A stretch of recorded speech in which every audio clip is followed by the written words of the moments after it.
如果第一次来到孟买，大多数人很容易被这座城市迷惑。高楼林立的金融区，熙熙攘攘的商业街，全球知名的5星级酒店，还有世界级富豪的私人住宅，让孟买看起来更像一座高速运转的现代都市。这里是印度的金融中心，也是无数年轻人心中通往成功的入口。但你只要转一个方向，这种印象就会在极短时间内被彻底打破。在孟买市中心，有一片面积不大的区域，它没有高楼，没有宽阔马路，也没有任何象征成功的元素。密密麻麻的铁皮屋，裸露的电线，污水横流的巷道，把这里与城市的其他部分隔开。这片地方叫做达拉维。和其他贫民窟不同，达拉维并不位于城市边缘，恰恰相反，它正处在孟买最核心的位置，与高档住宅区、商业中心、铁路枢纽紧密相邻。如果你以为达拉维仅仅是一个穷人聚集区，那你就错了。达拉维贫民窟拥有 1.5 万家手工工厂，从皮革加工、纺织缝纫到电子废料拆解，每年竟然能为孟买提供近10亿美元的 GDP。达拉维到底是一个怎样的存在？它是城市发展的失败品，还是城市不可或缺的特别存在？达拉维位于印度孟买市的核心地带，它几乎被重要交通线和商业区域包围。这里靠近2条主要铁路干线，是通往孟买南北城区的重要通道。火车每天从贫民窟边缘高速驶过，把城市不同区域连接在一起。从距离上来说，达拉维与孟买的金融区、商务区并不遥远，直线距离往往只有几公里，有些地方甚至隔着一条马路就能看到高档住宅和现代化办公楼。达拉维的面积并不大，大约在2平方公里左右，但这里长期居住着超过100万人。按照人口密度计算，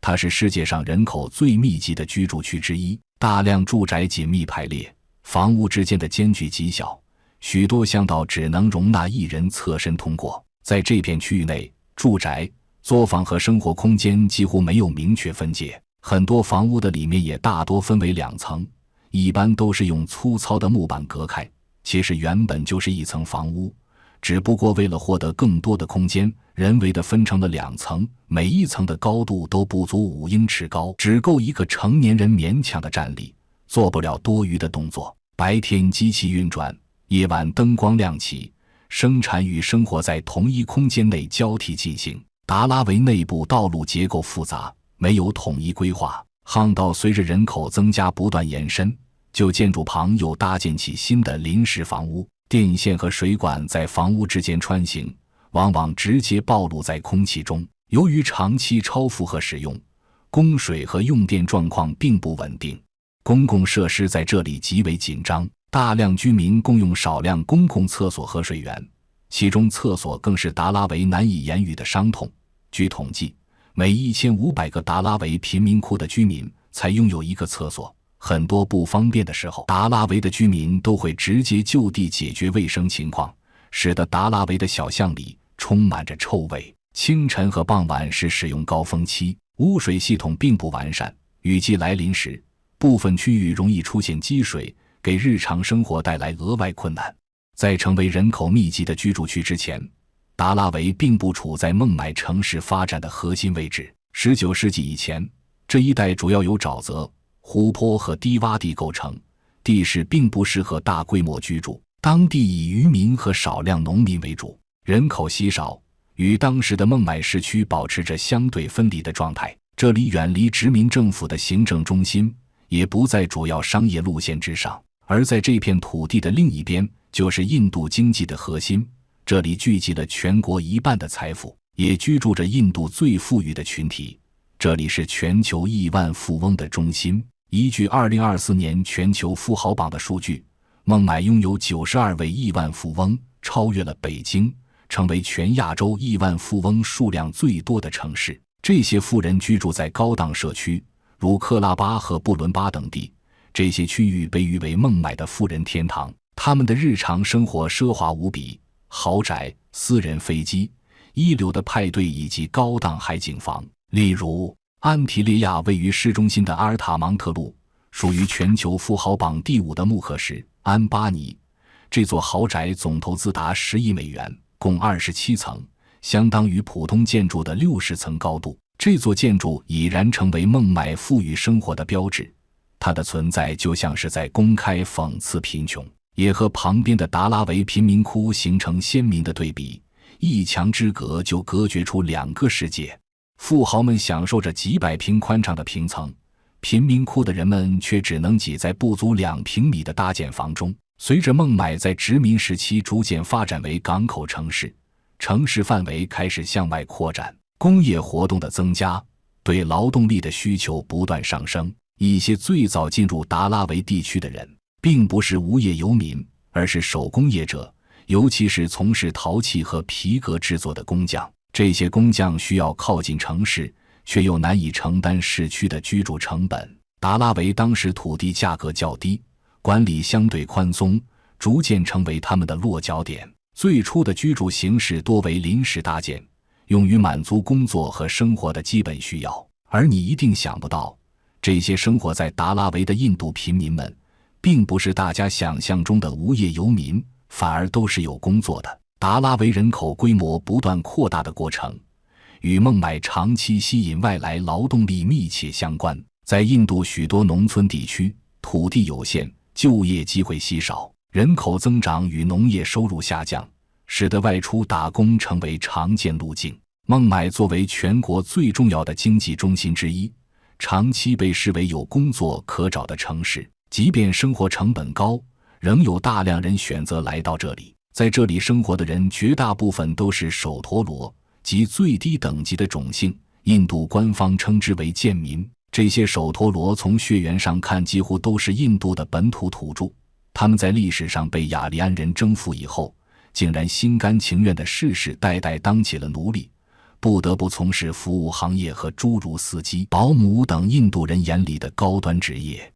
特别印度独立后，孟买地区又因为独特的优良地理位置，逐渐成为了印度经济最好的地区之一。因此在城市的发展过程中，也有越来越多的普通人、农村人来到这里务工。他们大多是背井离乡的农民工，没有技术，没有知识，只能从事最基本的体力劳动。初到孟买的外来者往往面临同样的问题，没有稳定收入，没有城市户籍背景，也缺乏支付高额房租的能力。正是住宅区对他们来说门槛过高，租赁手续、押金和长期合同都难以负担。达拉维在这种情况下成为一个现实可行的居住选择。这里的房租相对低廉，有些住户每月只需支付很少的费用，甚至通过亲戚或同乡介绍获得临时居住空间。对刚进入城市的人来说，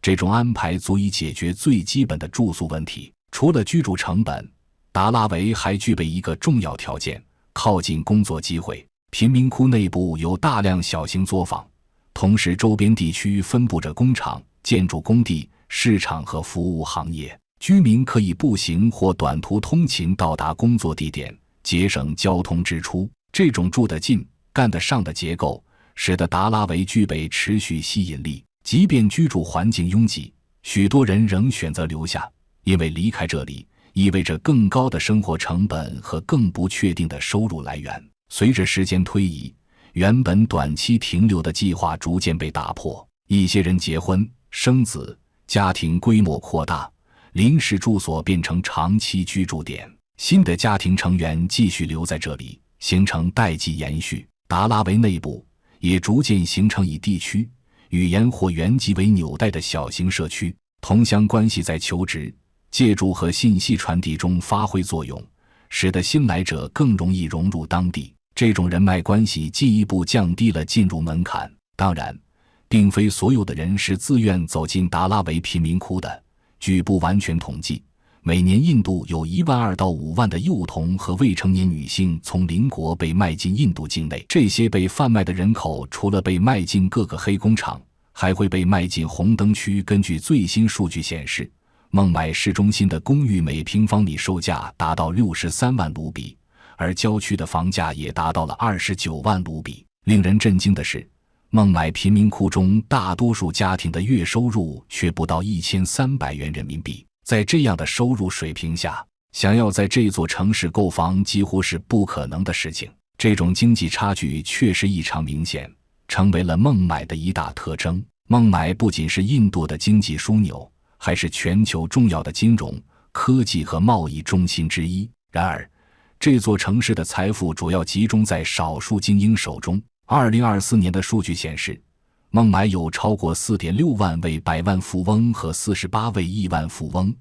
他们的财富主要源自金融、技术研发、能源及房地产等领域。对于这些富豪而言，孟买的高房价和奢华生活已经成为一种常态，特别是在市中心，公寓和商业建筑的密集程度极高，富人的豪宅常常矗立在城市最繁华的地段，象征着财富与权力。与此同时，贫民窟的居民依靠垃圾回收、纺织小作坊等低端经济活动来维持生计。达拉维的废品回收产业为超过5000人提供了就业机会，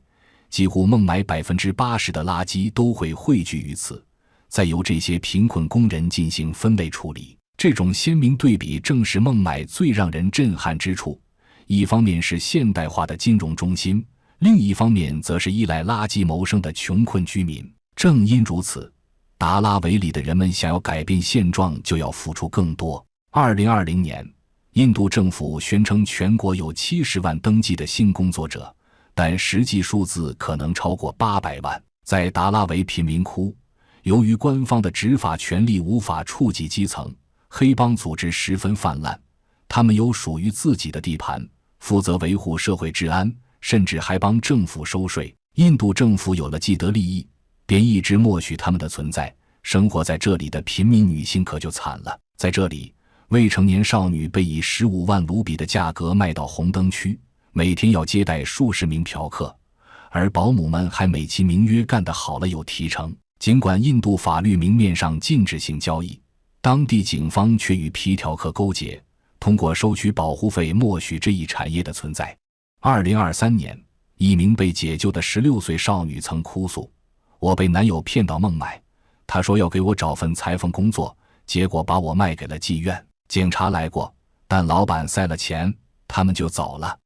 这种系统性压迫的背后，实际上反映的是印度社会的深层撕裂，种姓制度与父权文化交织，彻底将低种姓女性推向了深渊。最特别的是，印度女性想要嫁出去需要付给男方一份天价嫁妆。在农村地区，嫁妆制度迫使不少贫困家庭将女儿视为负债，许多父母为了减轻负担默许女儿被拐卖。而到了城里，资本与权力的合谋又将贫民窟变成了合法奴役区，非法性交易的泛滥进一步加剧了公共卫生危机。在达拉维，70%的性工作者感染有性病，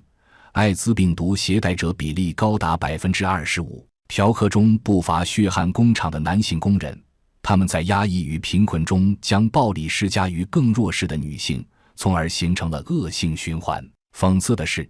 印度政府还将性交易视为维稳工具。印度社会学家兼律师艾卜哈·辛格就曾指出，孟买强奸案发率之所以低于其他城市，正是因为达拉维红灯区分流了男性的欲望。这种扭曲的逻辑恰恰暴露出了印度在经济发展与伦理底线之间的彻底迷失。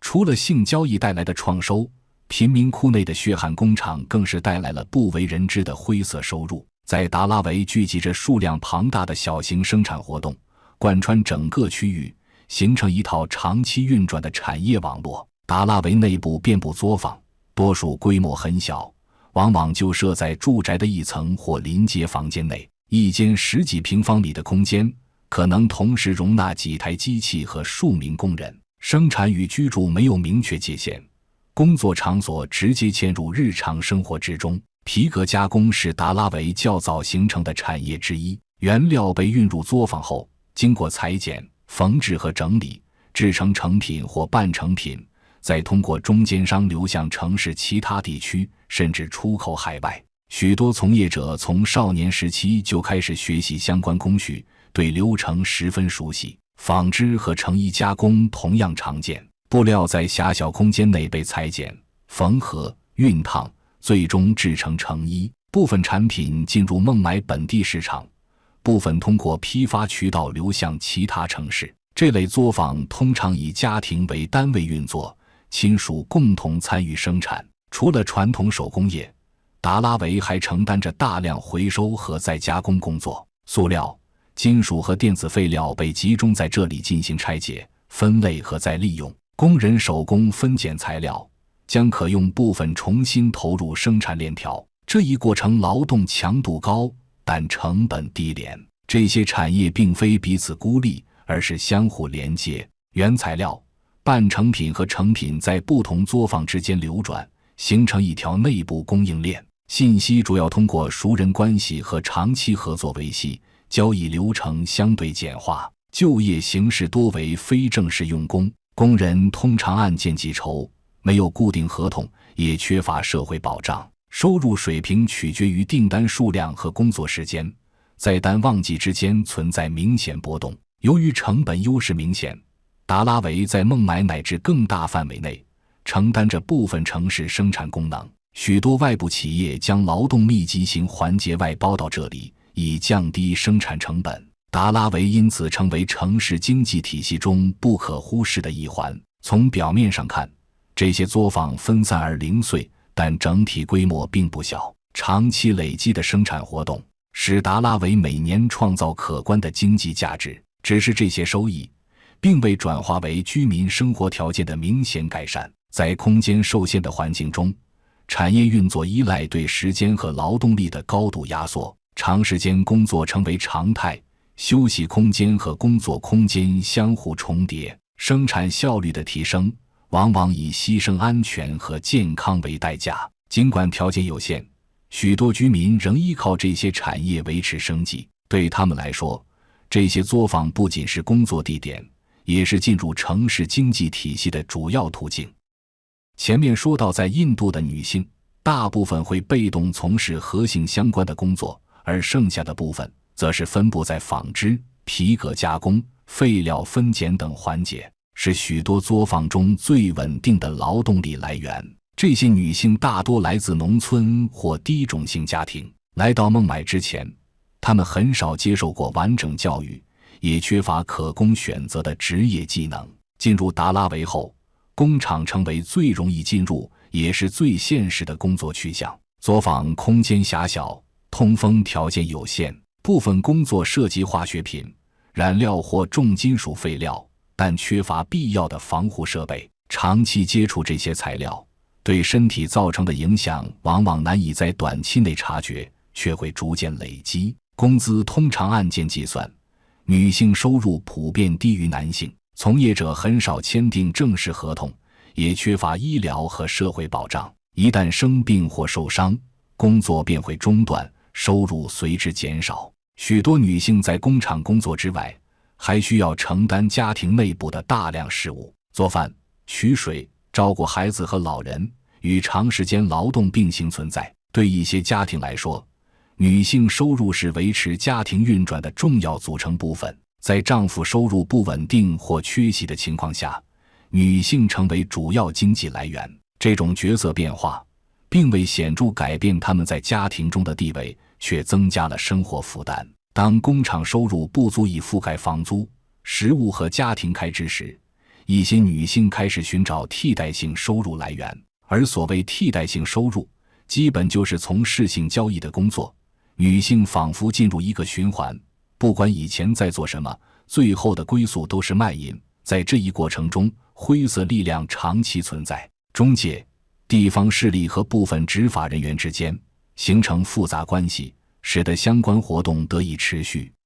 政府并非没有在想办法解决贫民窟存在的问题，可如今的孟买靠着拉达维大量的基层工业以及大量的居住人口，已经成为了孟买政府不敢轻举妄动的一部分。一旦轻易地拔除这个贫民窟，那么近100万无家可归的印度人民将会成为印度政府难以解决的大问题，同时也会造成孟买城市基层工业的瘫痪。更何况达拉维地区的贫民窟人民大部分都是在此地生活了3代以上的原住民，在他们的心里，达拉维不是印度政府所修建的，而是自己祖祖辈辈修建而成的。达拉维属于他们的财产，因此他们十分反对印度政府的收购计划，使得印度政府一直没有找到合适的办法解决。这里有工作，有家庭，也有延续多年的社会关系，人们在有限条件下安排生活，寻找收入来源，维持日常运转。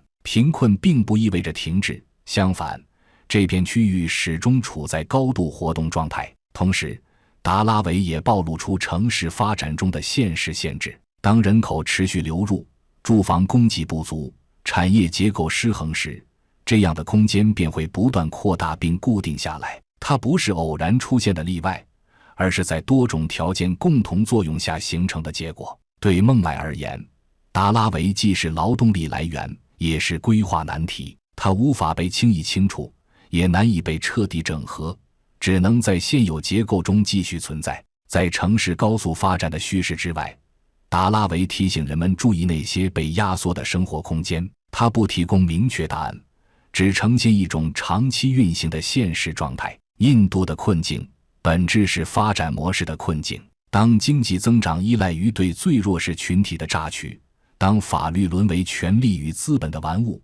这个国家便难以真正走向现代文明。达拉维的血汗工厂和低种姓女性的血泪不是经济发展的必要代价，而是文明社会的耻辱。只有当这个国家学会将人置于发展的核心，印度才谈得上的一个21世纪的国家。